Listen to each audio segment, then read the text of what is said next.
In today's brief video, I want to talk to you guys about something that I call the chaser effect and the impact that it has on the weed addiction cycle.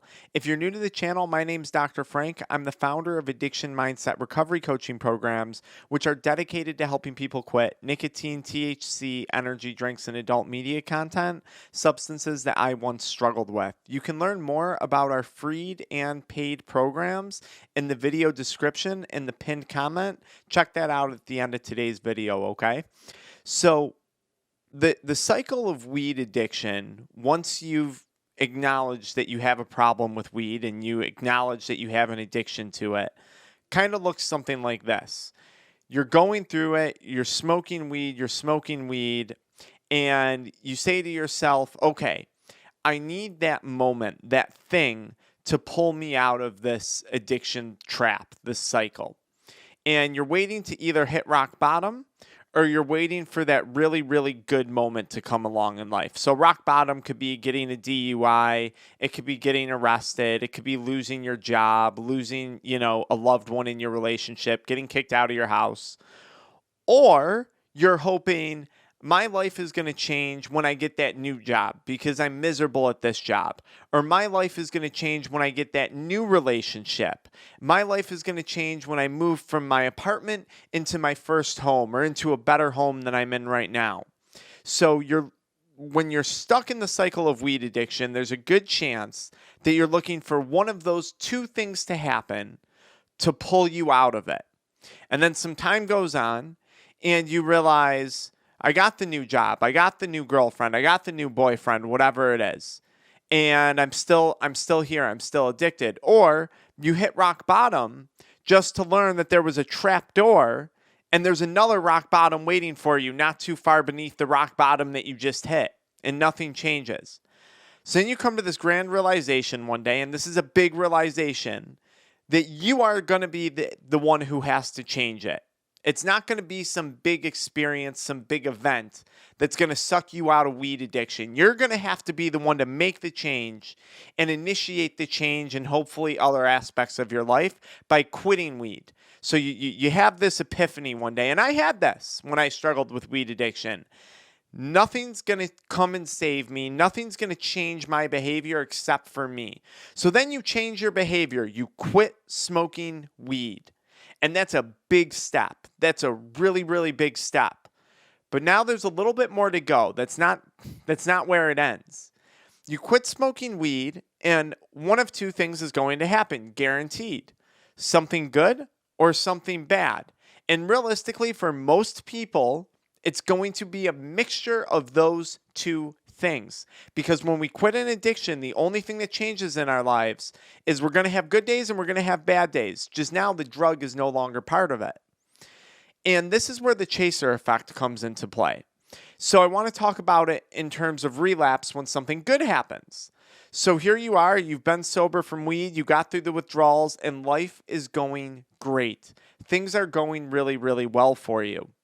And they're going so well, you decide to celebrate by smoking weed. And suddenly you find yourself right back into that weed addiction cycle again. But how could this be?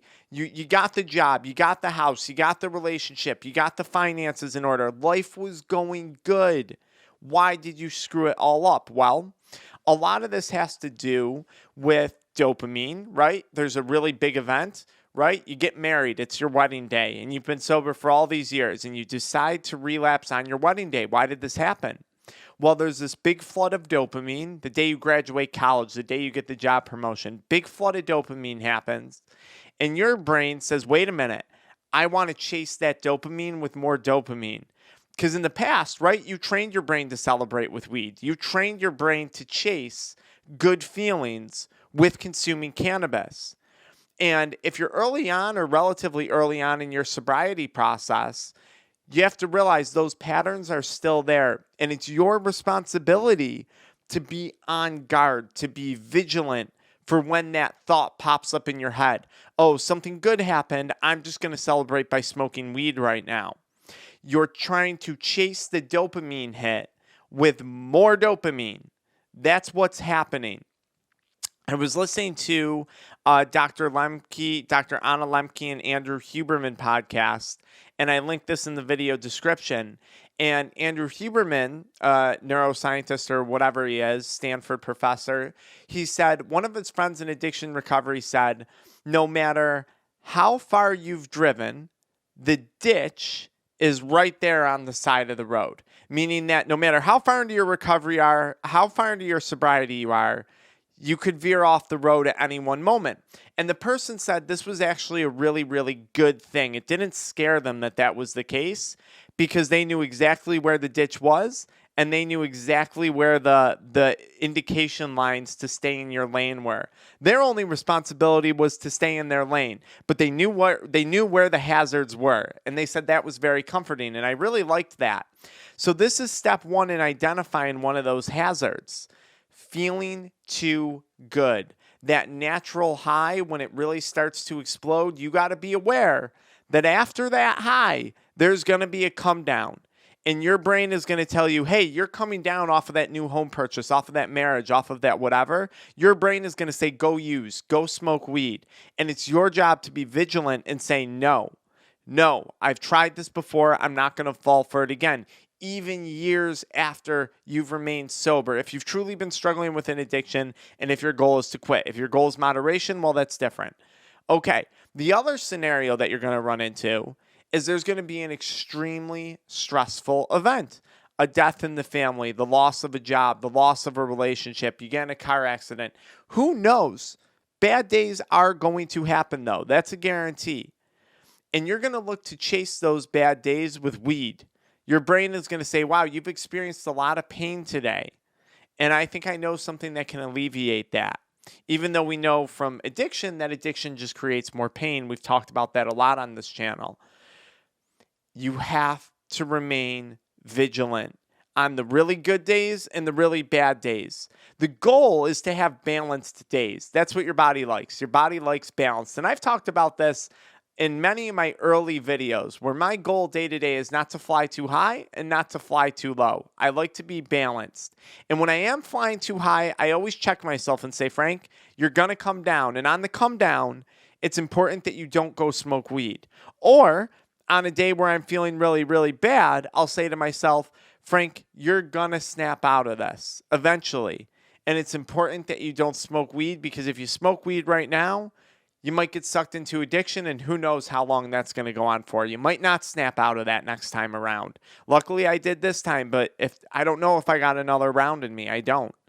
So that's what I want you guys to be aware of. It's the chaser effect, and it's chasing really good emotions or really bad emotions with the use of cannabis. In the case of good, we're trying to layer on the dopamine.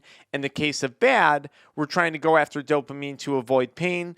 But pain is inevitable as a human being living in today's world. It's bound to happen, good days and bad days. So I hope this video helps you guys out. If you enjoyed what we talked about today, be sure to check out booking a one-on-one call with our offices. Consider joining the Addiction Mindset Accountability Group Coaching. It's $4.97 a month. You get a chance to interact with me directly on Zoom live calls that we do several times a month. And check out the free resource that I made. It's a 90-page workbook on quitting nicotine, THC, energy drinks, and adult media content, substances that I once struggled with. I'll see you guys in the pinned comment in the video description.